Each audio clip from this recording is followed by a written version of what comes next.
Hi friends, నేను మీ భార్గవి. ఈరోజు వీడియోలో వచ్చి మా బాబుకి పొంగల్ వస్తుంది కదండి. పొంగల్గా అందరూ కైట్స్ అవన్నీ ఎగరేస్తుంటారు కదండి. మా బాబు కూడా మమ్మీ నాకు ఒక కైట్ కావాలి, నాకు ఒక కైట్ కావాలి అంటూ ఉన్నాడు.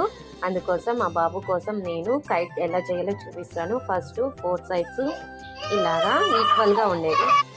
ఇది A4 సైజ్ కలర్ షీట్స్ రెండు కలర్స్ తీసుకున్నాను. రెండు జాయిన్ చేసి ఈక్వల్గా 4 సైడ్స్ ఇక్కడ చూడండి, ఎట్ సైడ్ ఈక్వల్గానే ఎట్ సైడ్ 4 సైడ్స్ ఈక్వల్గా ఉండేటట్టుగా తీసుకున్న తర్వాత ఇలాగా మనము హాఫ్ ఫోల్డ్ చేసిన తర్వాత ఇలాగా ఇక్కడ చూడండి, ఇలాగ ఒక ఫోల్డ్ చేసి ఆ రెండు ఫోల్డ్ చేసుకొని ఈక్వల్గా మళ్ళీ ఇలాగ ఫోల్డ్ చేసుకోవాలి. దాని తర్వాత నేను వచ్చి గమ్తో ఇప్పుడు ఈ టైంలో గమ్ చేస్తే తొందరగా అవ్వదు కాబట్టి అందుకోసం నేను ఇది ఫ్యాబ్రిక్ గ్లూ, ఈ గ్లూ ఉంది కదండి, ఇది ఇన్స్టెంట్ గ్లూ. ఈ గ్లూతో కట్ చేసి ఇక్కడ చూడండి ఈక్వల్గా ఇక్కడ పెట్టాను. నెక్స్ట్ దీనికి టైల్ చూపిస్తాను మీకు.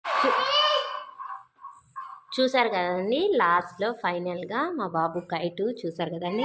దానికి టైల్ చూడండి, ఇలాగ టైల్ ఇచ్చాను.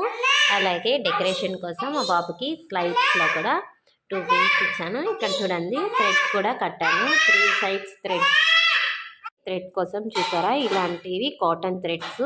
ప్లీజ్ మీరందరూ కూడా ఇలాగా కాటన్ థ్రెడ్సే యూజ్ చేయండి. మీ పిల్లలకు కూడా బయట నుంచి మీరేమి ఇప్పుడు చైనా థ్రెడ్, మాంజా థ్రెడ్ ఉంది కదండి. మాంజా థ్రెడ్ వల్ల చాలామంది కూడా లైఫ్స్ చాలా రిస్క్లో పడతాయి. అది అసలు ఆ థ్రెడ్ చాలా కనపడదు. అది వచ్చి మనకి గ్లాస్ పీసెస్తో తయారు చేస్తారండి. కాబట్టి మీరు కూడా అలాంటి మాంజా థ్రెడ్ని యూజ్ చేయకండి. ఎవరైనా యూజ్ చేస్తుంటే కూడా అమ్ముతుంటే కూడా మీరు దానిని పోలీసులకి చెప్పచ్చు.